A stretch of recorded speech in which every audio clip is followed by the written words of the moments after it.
Hey, it's Realized Math Industry, and we are going to take a look at the waves, which is physics, and it's a new video, and also a new unit. So, when you think of waves, what do you think of?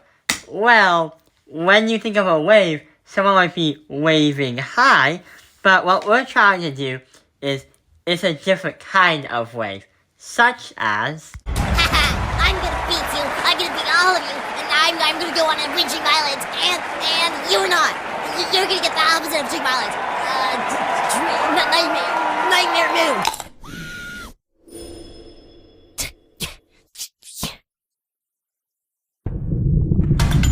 Whoa, what's going on? The volcano's erupting! Oh no.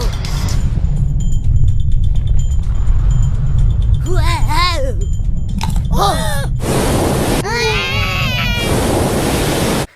Yeah, that is some kind of wave. It could be on a beach or a volcano, whatever, and beyond.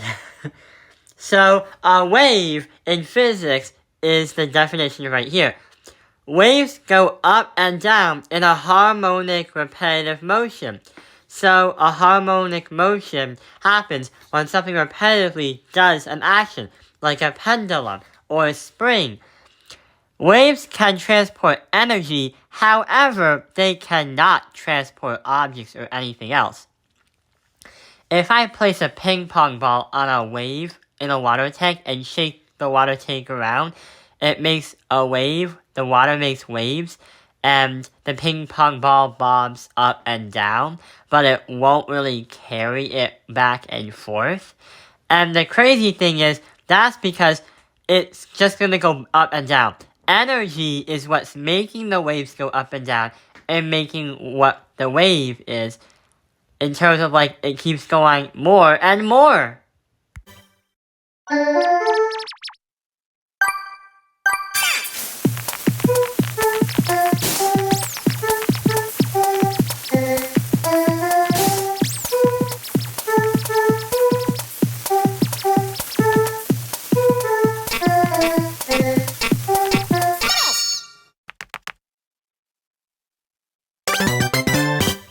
So now we're going to take a look at 4 things that we can measure in a wave.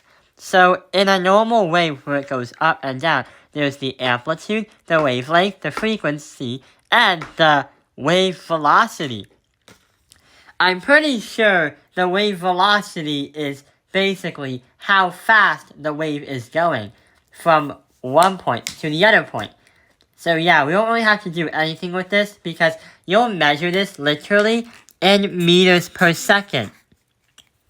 Let's try to look at the amplitude. So the amplitude is how powerful the wave has. It could be sound waves or light waves. The amplitude is how powerful the wave actually is. So you can measure that by measuring here to the bottom. This top is called the crest. Right over here is called the trough. And what you do is, when you measure the amplitude, you go from the line horizontally up to the bump of a wave. Next one we're going to take a look at is called the wavelength. The wavelength is a factor of helping us understand the frequency of a wave. So the wavelength is going to be from here all the way to here, and also here from all the way over here. Measures the distance between 2 bumps in a wave. And the frequency is how many of those bumps passing in a given amount of time in 1 second. So every 1 second, how many of these bumps is passing the desired area. So for frequency, that helps us understand the harmonic motion part, where it goes up and down, and how many bumps pass a certain destination in just 1 second. So this is an introductory video for waves and physics. What we're going to do tomorrow, or what we're going to do in the next video, is understand the mathematics behind the waves, and actually use real-life examples. I hope this video has helped you understand waves and physics. Thank you for watching Taiping Airlines Math Industry. Like and subscribe.